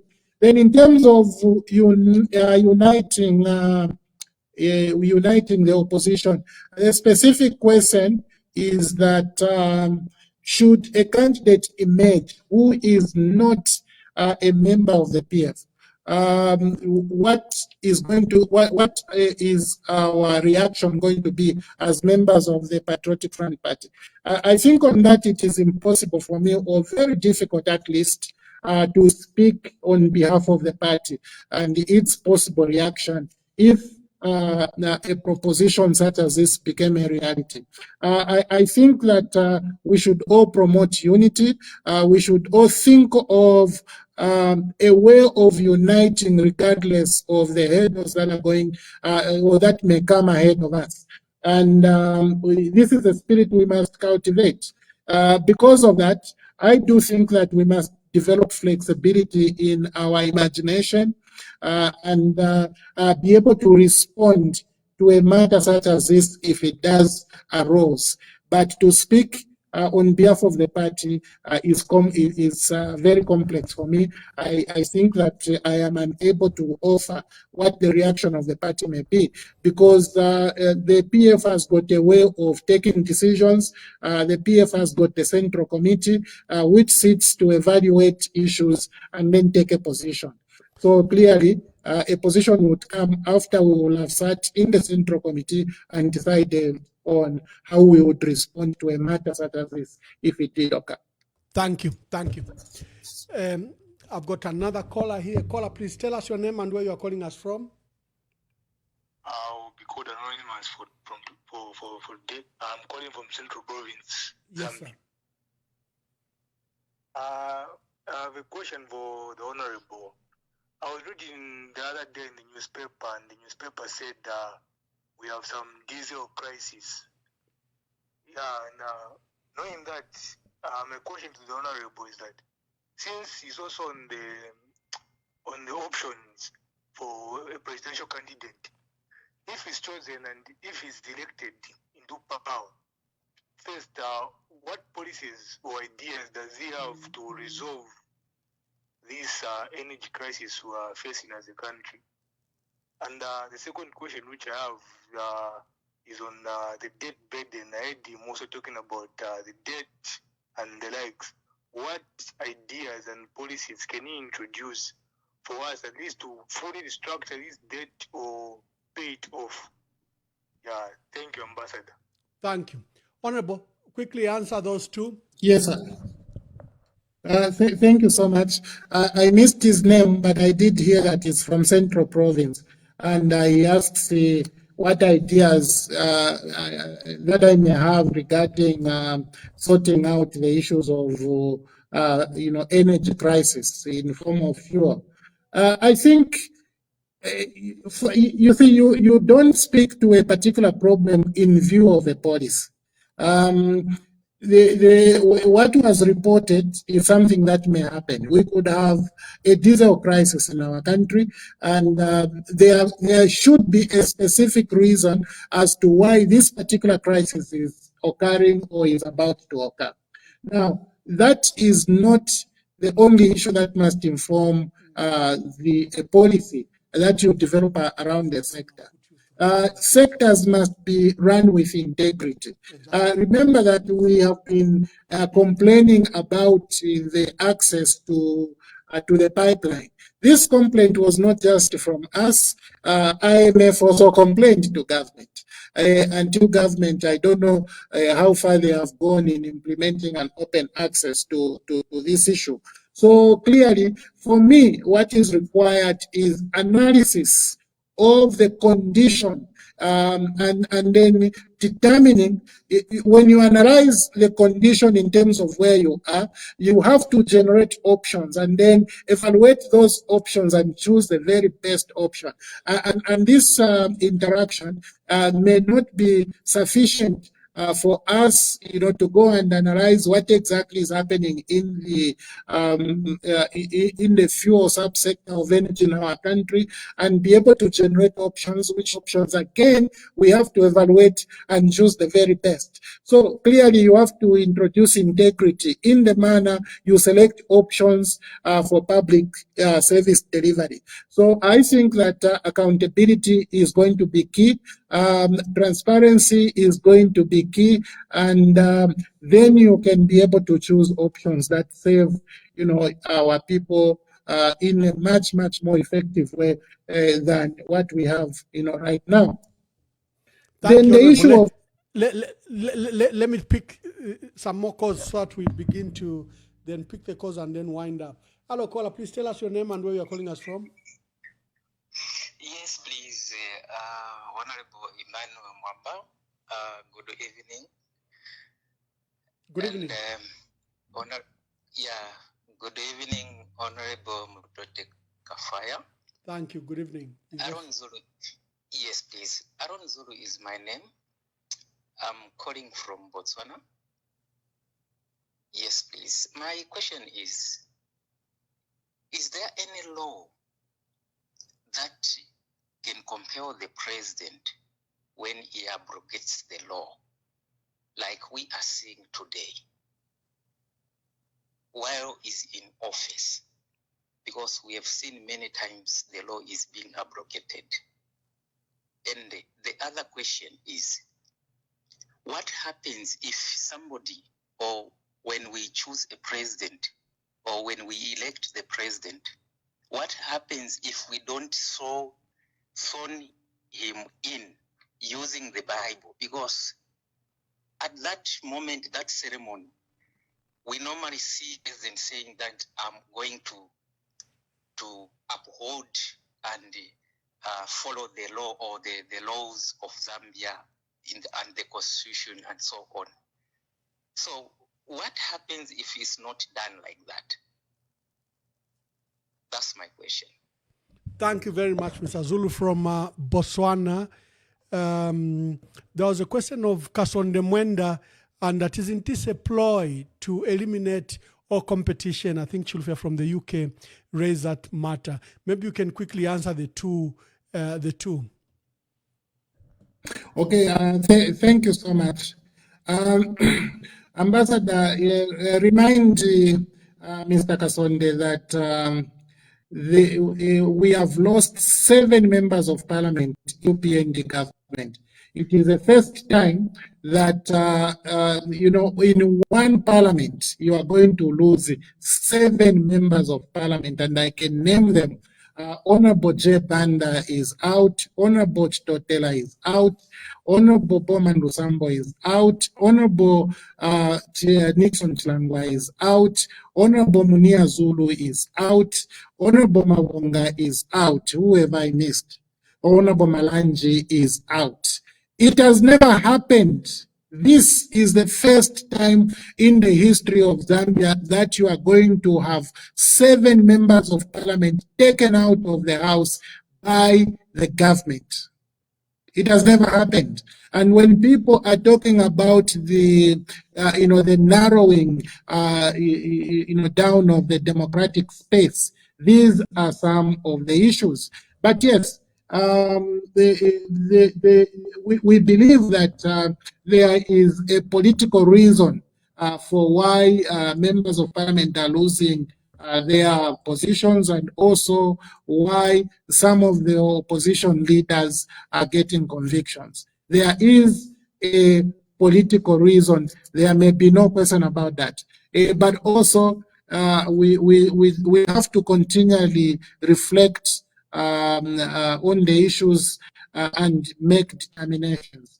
It's unfortunate that Kasonde Mwenda has been, has been sentenced, but I hear it's simple imprisonment.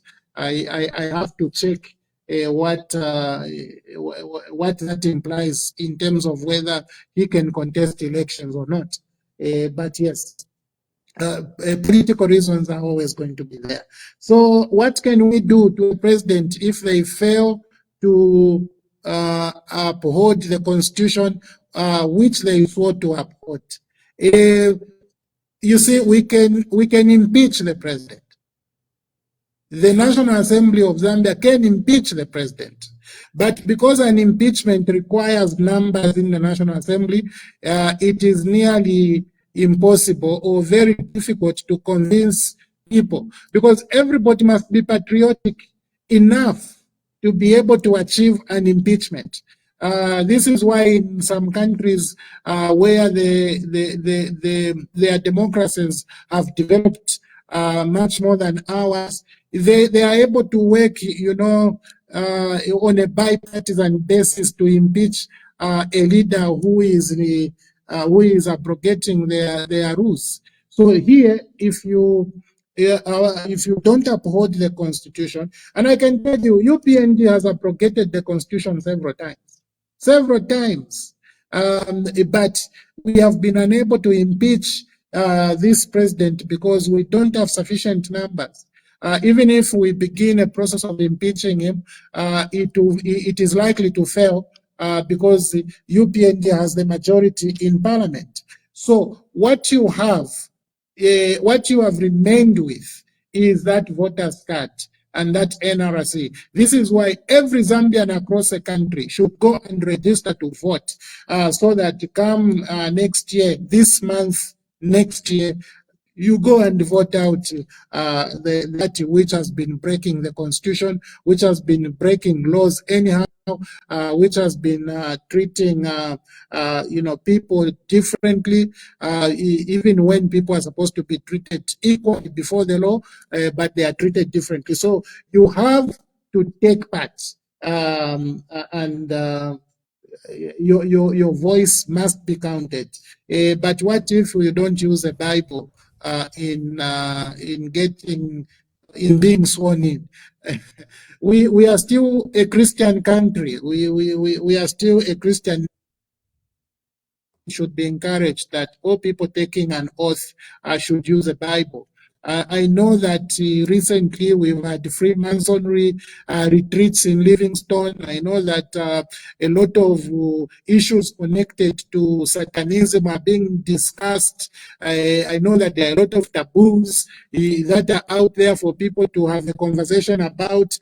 But we are still a Christian nation, and we should hope to restore this nation to its, real status of being a Christian nation, where people should be compassionate, where you don't you don't kill people the way this young man has been killed in Central Province. It's evil.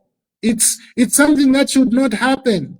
But for us to do that, let's restore Zambia as a Christian nation. And I don't know if Zambian people can judge UPNG as having a heart for restoration, having a heart to restore this country to what its core values are, and that of Christianity being one of them.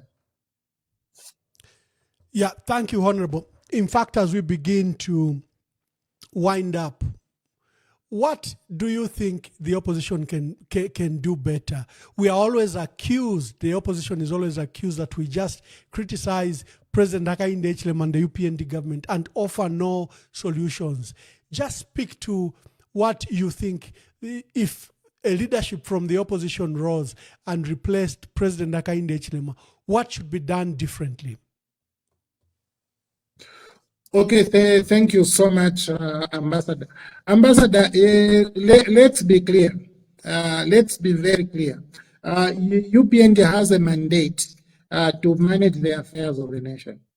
So, for the most part, we should look at the policies that are being developed by UPND. Because if I develop a policy myself, I have no mandate to govern the Zambian people. And if I take that policy, to which ministry will I take that policy? Which minister is going to adopt it? Which minister will take it to cabinet for ratification? So clearly, for us, we must just develop a clear manifesto, which manifesto then is going to be sold to the people as an alternative program.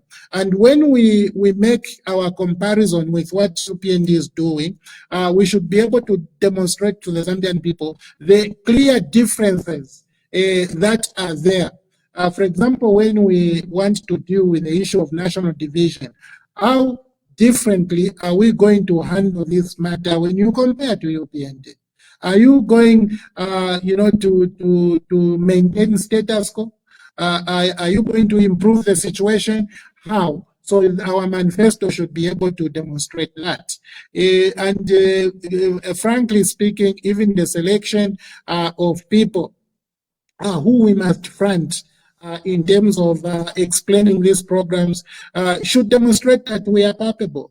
We are serious about the undertaking that we are about. So I see us as developing a manifesto, but also looking deeply into the policies of UPND. And I think that's at a personal level, I do a lot of analysis when it comes to issues that are produced by UPND, because I want to understand. I don't want to come and criticize UPNG without having understood what policy I'm talking about. So understanding is key, but also an alternative program is needed in terms of a new manifesto. For us in the PF, we have a very good manifesto which just needs to be adapted to emerging issues. And your presidential ambition, you have not spoken about it. Are they still active? Thank you so much. You see, I am one of the few people who will go to the convention at the right time. As you know, we have already closed the applications, meaning that there are very few of us that are remaining, and some of our friends, unfortunately, have been met with very difficult circumstances. So there are very few of us who still have a chance to go to the convention. And yes, I will contest at the convention because I made the application. It is clear to the party and it is clear to everybody. So we are just waiting for the right time. Yes, my ambitions are still very, very clear. Thank you, thank you. We're hosting Honorable Mutotwe Kafwaya, Member of Parliament for Lunte constituency, Northern Province. Is a very active member in our Parliament. He's also been very instrumental. Let me just take the last 5 calls, then I allow Honorable Mutotwe Kafwaya to answer, then we make closing remarks. Hello, caller, please tell us your name and where you're calling us from. Ambassador Mwamba, good evening. It's Chilufya from the UK. Yes, Chilufya from the UK. The other Chilufya, because we have 2 Chilufyas from the UK. There's always 2 on your program, yes. Yeah. Can I just say something quickly? Yes. As with regards to the question that you posed to the Honorable Mutotwe Kafwaya. MP. Yes. Where you were speaking about policies and all. Personally, I would tell you that the answer should be reducing the powers of the president. You've been to the UK, Ambassador. You know the House of Commons is completely different from Whitehall. Whitehall is where you find civil servants. As long as we get, the biggest problem we have got is every president who has come in appoints his permanent secretaries. This is why we've got people like, what's this boy's name? Tabokawan. The musician. Oh, okay. From Ministry of Youth and Sport. That shouldn't happen, Ambassador. It didn't be happening. Pilato, I think Those you meant. Those positions are supposed to... Pardon? You meant Pilato, the musician. Yes. Those positions are not supposed to be appointed.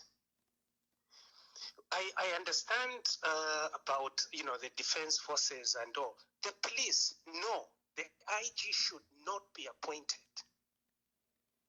That is where the problem is. If you and I were to live another 200 years, Ambassador, we will still be facing the same problem. I've got to go. Thank you.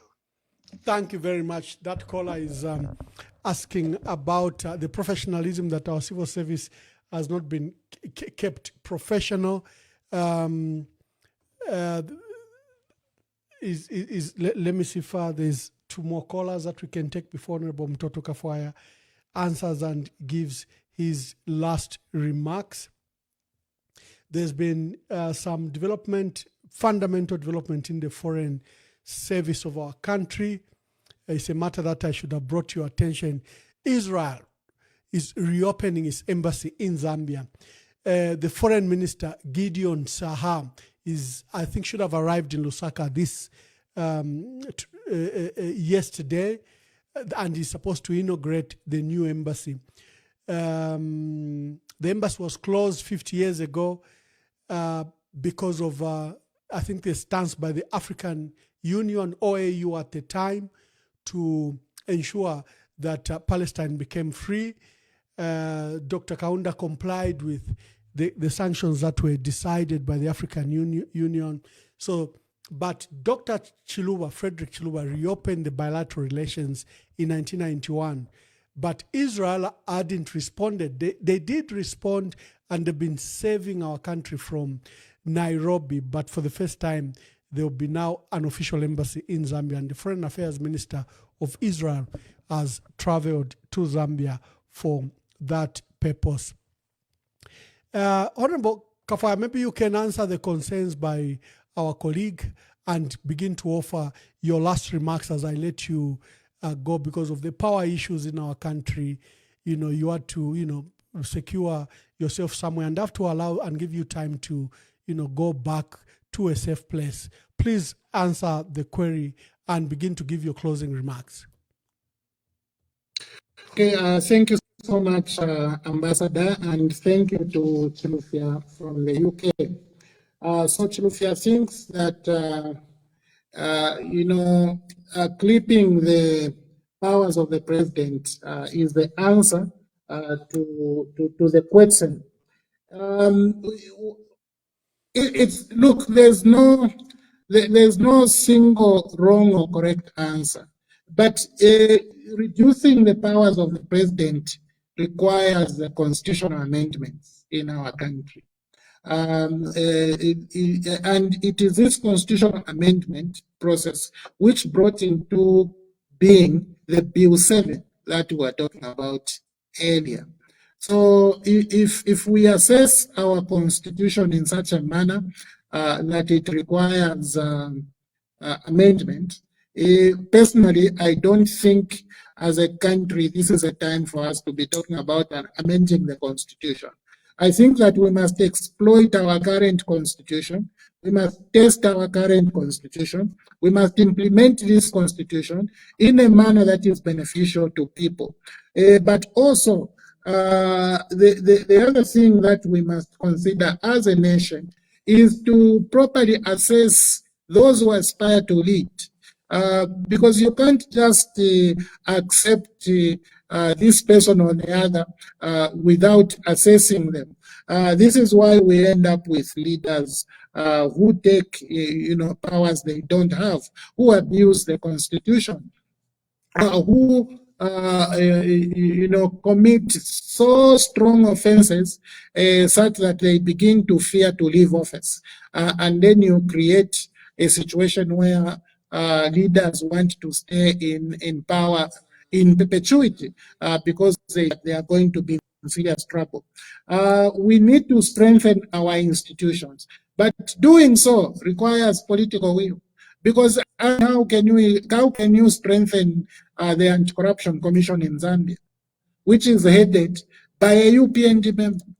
It's not possible. How can you strengthen the Electoral Commission of Zambia, which is headed by a UPND member?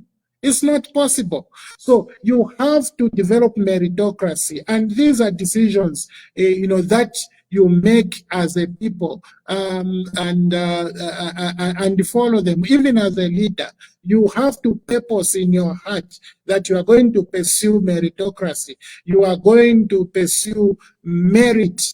Make sure that you appoint people for it. Yes, the Constitution may give you the powers to make these appointments, but your appointments must be on merit. Your appointments must reflect, the values as contained in the Constitution. And if you are not going to do that, you will have a situation where you appoint people like those commissioners at ECZ who are UPND, and when they take decisions, all those decisions are embarrassing to government. Listen, if I was in government, I would be embarrassed by the majority of decisions that come out of ECZ. The reason is the government has failed to deploy meritocracy. By way of concluding, I would like to say, as a country, we have a chance, Before you and our conclude, chance is Honorable, coming. just a This minute. Before you conclude, it appears there's still some callers that want your views, but let's see. Hello, caller, please tell us your name and quickly make your contributions. Thank you so much, Honorable. Thank you so much, Ambassador Mwamba. I have just a short three contribution that I want to make. The first contribution is on the death of the boy who was killed by this prominent farmer. I would encourage the government that they do a thorough investigation so that justice should prevail in that death, like what the Honorable said. But we don't need to select in terms of justice because of people's profile and other things. So the government, in order to show the public that indeed we are safe in this country, they should make sure that the investigation are well carried on, and those that have done that are brought to book perfectly. The other thing that I would ask the Honorable is, does the opposition have any intentions maybe to engage the government, where you can have some national indaba, where you bring your views, or rather you bring your demands and etc. Because it has been seen as we speak, but we don't engage this same government which doesn't listen anyway. But has there been some attempt by the opposition to engage this government in terms of a national indaba, where you can bring a lot of demands? Because at the moment this government needs to be given a lot of demands, a lot of pressure. As you can see, even in the death of someone, there's a lot of pressure even to come to the conclusion of a post-mortem. That is one of the second question. My third question is, what assurance do we have that during the convention that you have next year, I don't know whether it's this year, that there will be a perfect conversion, that we will not see where you raise a lot of maybe you separate, or you have some difficulties in holding them, where there are some differences. What are some of the assurance you give us that it will not be a kind of a conversion that will bring out some problems, because we are relying on you at the moment? So those are just my few questions that I wanted to ask, Honorable. Thank you. Yes, he had been calling, and his call couldn't go through, but I just saw that there were so many missed calls from one number, and I thought that we could take just two last calls. Hello, caller, please tell us your name and where you're calling us from. Freddie Tematema, calling from Birmingham in England. Yes, Friday, Tematema, make your contribution, sir. It's Freddie, yes. Friday is my young brother. Oh, okay. Anyway, yes. The point that the Honorable Kafwaya has just been articulating is a very important one. He was talking about merit of an individual. The assumption that I think has been a wrong one in our country is that those people who are elected into power, the ones that we call the ruling party, it appears that they assume that they are the most intelligent, they are the all-knowing. And as such, they tend to over-assume power to make legislations that only suit their party. But they forget that they are there to actually unite the entire nation. What is going on in our country is a completely, I think, uncalled for situation where the country is so divided. I don't want to go into why it is divided, but I think everyone knows. What is supposed to happen, in my own view, and it's a very strong view, any party that is elected into office as the ruling party should not be there with a certain unknown number of MPs in parliament. But we should be having a situation where all the other parties, because they've subscribed members who have actually declared that they are leaders, they've got potential. I think that should be considered. And those people we should find a way in our new constitution where all those people who have been in what are now known as the opposition parties are considered to be potential leaders. And as such, they should be given responsibilities based on their merits. What is it that they can bring to the table of governance of a nation like Zambia? What happens now is we sideline everyone. They start shouting, crying from outside the fence. We are doing checks and balances. You can't do proper checks and balances from outside.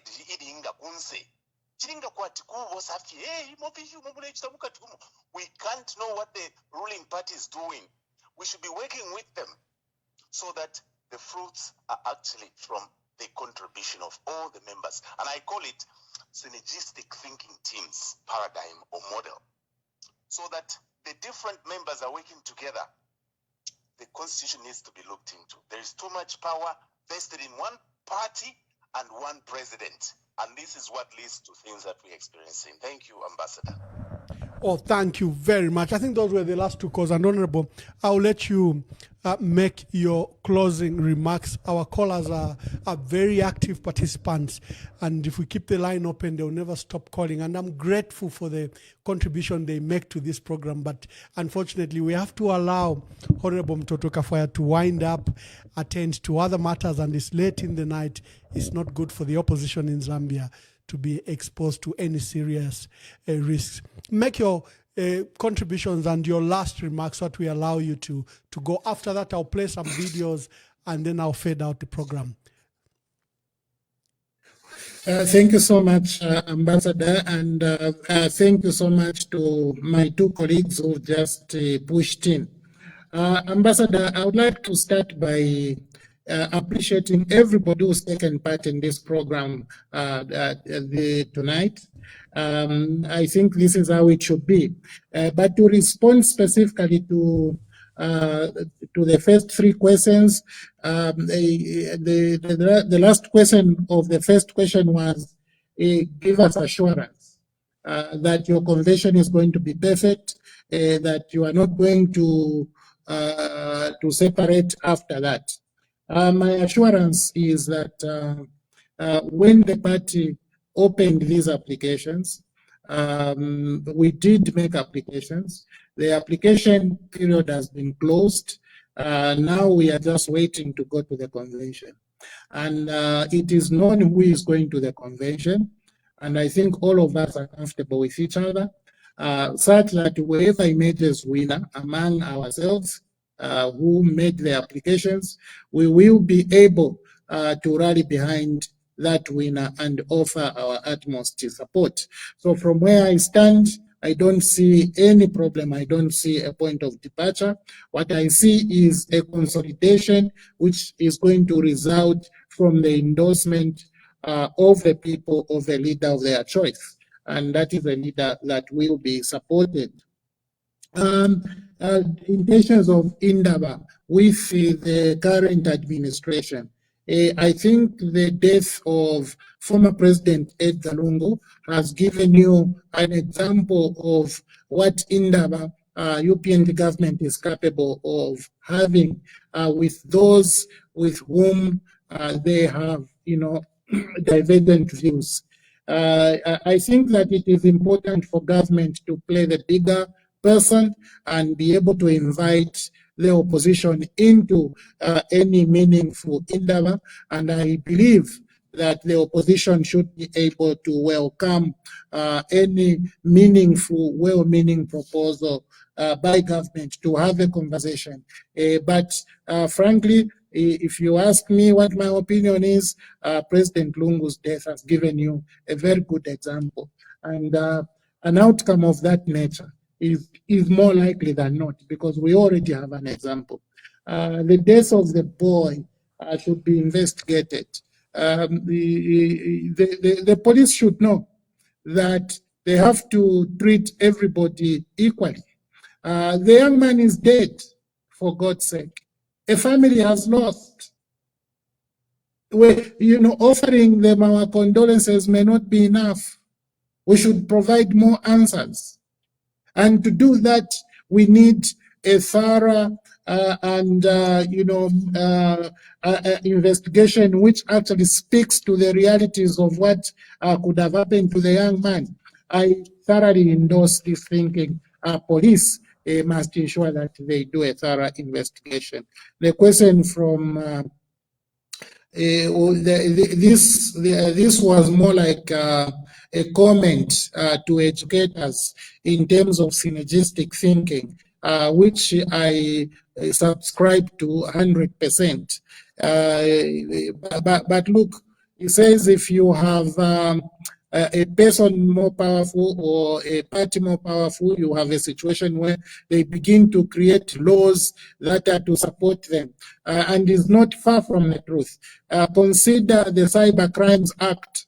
You consider the Cyber Security Act. Consider the introduction of the unconstitutional Bill 7. You think about Bill 13, where government wanted a civil servant to start cancelling titles of land. Think about the CCTV Act.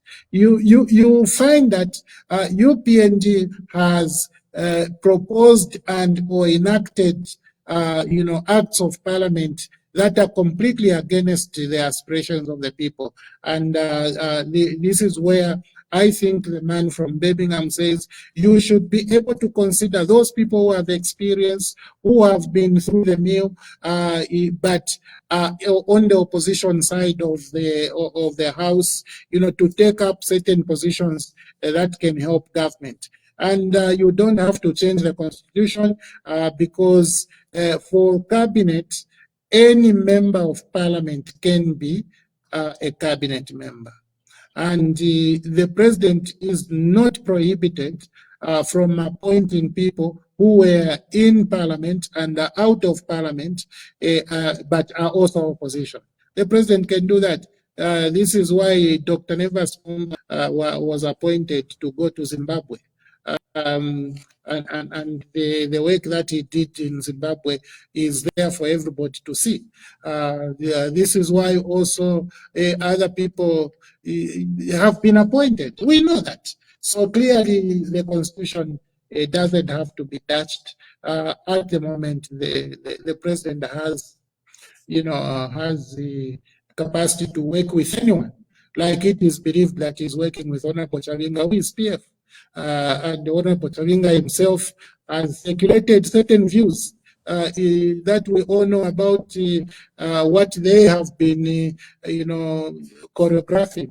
So we know that the president can work with anyone. And or UPND in general can work with anybody. Coming now to my final remarks, Ambassador, I would like to wish our country all the very best.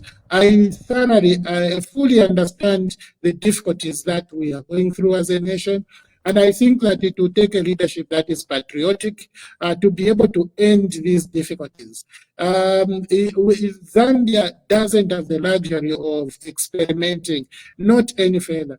The people that are known should be put where they belong. The people who have been tested and have been found to be toxic, people who have been tested and have been found, to be shot, should just be requested to step aside. And those who have been tested and who have been found to be fit to lead people, those who have demonstrated love for people, patriotism to the nation, should be given chance to lead this country so that they can correct all of the sectors of our country, beginning with our cash cow, which is the mining sector, and then spread this wealth into developing agriculture and tourism.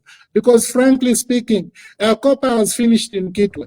What else will create employment in that part of the country? It is only tourism, because the mining which took place in that area has damaged the soil. So even if you say, let's take agriculture there and be strong on agriculture, agriculture will never perform as it could have performed if mining activities never took place in that area. So you have to begin to think outside the box, create a situation where places like Kitwe can also create sustainable employment. And tourism may be one solution you have. But also think about the innovation of the young people. Think about the film industry, where young people thrive. Think about all of these emerging issues and see how you can integrate them in your national planning and then resource them and create hope, for our young people. So I wish Zambia all the best, and I hope that as we transition in this year coming, we'll be able to create a better nation. One Zambia, one nation. Wonderful, wonderful presentation by Honorable Kafwaya Mutotwe. I'd like to thank you for gracing this opportunity and this program. EMV is your platform. Every time there's any issue, you can just call me, even at short notice. We can even do a short-hour program just to deal with the specific issue. You were coming on this program for the first time, and I thank you for your contribution and your sacrifices and what you are doing in that parliament. I think the people of Zambia are very proud of you, the opposition, who are trying to put up a pushback to this monster, this monstrosity we have witnessed in Parliament. God bless you and travel safely. Thank you. To our dear viewers, I'll release my dear brother, Honorable Mutotwe Kafwaya, Member of Parliament for Lunte in Lunte and Mporokoso constituencies are under one constituency, although Lunte is more near to Luwingu, if you know the geography of Luwingu. He's done very well in the constituency and he's been a remarkable contributor in Parliament. And even during his short stint as Minister of Communications as Transport, there are various things he pushed, including, the issues of trying to take cargo onto rail so that we can utilize and reinvest in our rail systems and free our roads from those huge traffics that actually damage our roads. So thank you very much, Honorable Mutotwe Kafwaya. Look up for another broadcast on Friday. We have a few leaders lined up. We want them to commit to issues of unity. We want them to commit to the unity of purpose in the opposition that they can present, probably even a unified candidate, you never know. And just rally them around the issues to rescue our country. On this platform, we say it's independence 2.0. That's what the 2026 elections will be. It's not a casual affair. It's independence 2.0. So I'll leave you with some videos over the issues we've discussed, and God bless you. You can go, Honorable Mutotwe Kafwaya. You are free. Thank you very much. Shalom. Stopping national service was a grave mistake. I'm honest with you.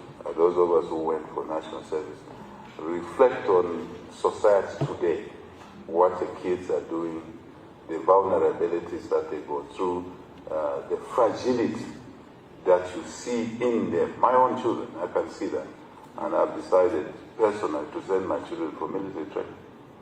Not because they need to work in the military, but because they can acquire some resilience, life, survival skills. Just don't, even when we thrust them into business, into employment, those disciplines are very, very helpful.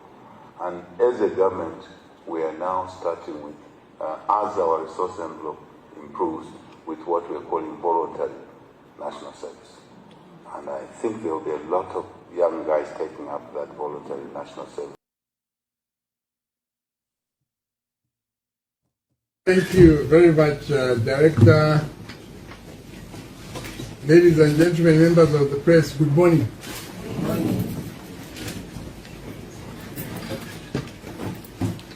Allow me to start by recognizing the presence of the Permanent Secretary, Ministry of Defense, Mr. Mambo Hamaundu, and officers from the Zambia National Service who have joined us this morning. As you may be aware, there was some misinformation that was being spread on various social media platforms after some people learned that the President's son was one of the several Zambians commissioned as ZNS officers a few days ago. I wish to state the facts as follows. 1. Lieutenant Kafwaya Hichilema successfully attended the Officer Selection Board, a legal requirement for becoming an officer. These are interviews that include physical exams, medical exams, oral, and written exams. You will note that if one fails any of these exams, one is excluded from undergoing the training. So for you to be selected to go ahead with the training, you must pass these exams: physical, medical, oral, written. Number 2, he was not given any special treatment and went through the standard training process. As a matter of fact, he never trained as a Hichilema. He was given a training name to ensure that instructors did not get intimidated or prefer special treatment upon him. So even as he joined the training, he was given a training name and did not use his father's name or his actual name. He is a Hichilema, but he was given a training name. This was done to ensure that the instructors... My children, my biological children, have been stopped by me. Is now to allow others to have access to opportunity. That's why I'm in public office. That's why I stood public office. Is that not a good thing? Andira, walk us through what more we know about the scale of this incident.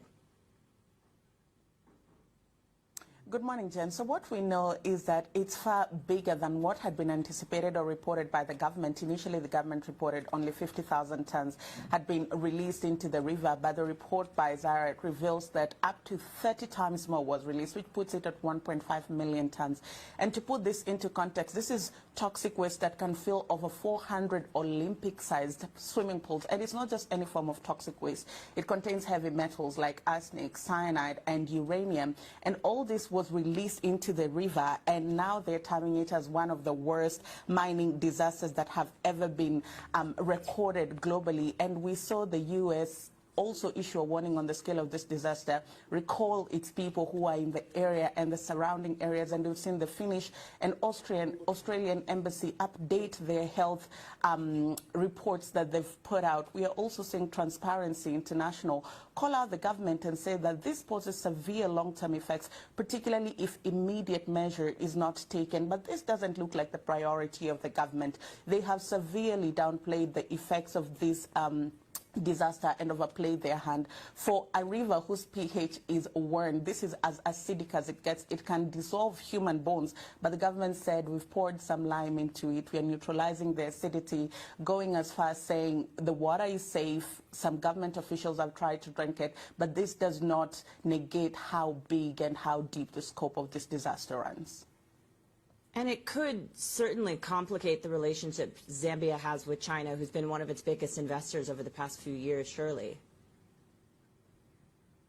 Absolutely, because SML is a state-owned company, and its parent company had pledged to spend at least $1.3 billion to support Zambia's bid to triple their copper production. Hakainde Hichilema wants to increase production from 1 million tons annually up to 3 million tons annually, and this is money that could have gone a long way. And maybe that's why we're seeing the government being very diplomatic, tiptoeing around the issue so that they don't tip some live wires and make this investment go into the back burner. Zambia is also in the process process of restructuring their debt with Chinese lenders to a tune of 5.6 billion. And that's something that they also do not want to jeopardize. But there's also something to be said about China's insatiable appetite for minerals, particularly across the African continent.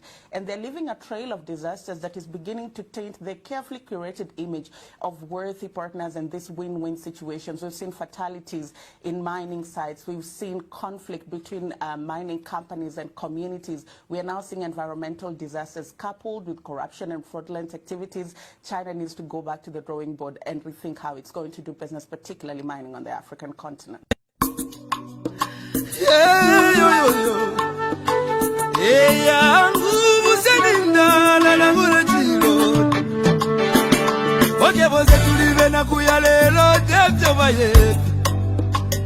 Amitapendwa ya vintu ifisume vyoto bula kwibukisha Kanade potimo Wimbo wa temenu wa kadongi Awazunga wajita kadongi Nagula kwibukisha kateka Kaibugu muna kapona Neseko shove pameso Yangu ama umebaya Kiyaba ume Kiyaba ume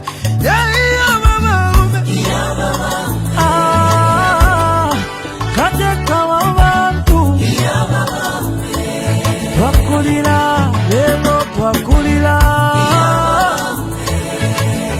Shika kukonke milimo shove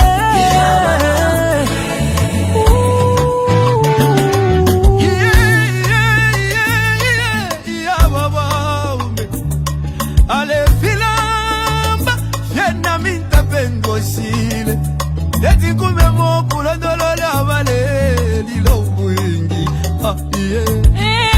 Iseko wengi mwakwete Isaso wengi mwakwete Mwaya mwende wino tata wesu Katushi muchi wakege Wali bomba kale Lomba mwatuja tuleli lake Mupanga chiba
Ukula befyo wachito bwingi Ibisebo wapangiri obwingi Ukuchinjo lusako kumoneko busaka Mama Kutituwa na basiani Chakwa katuse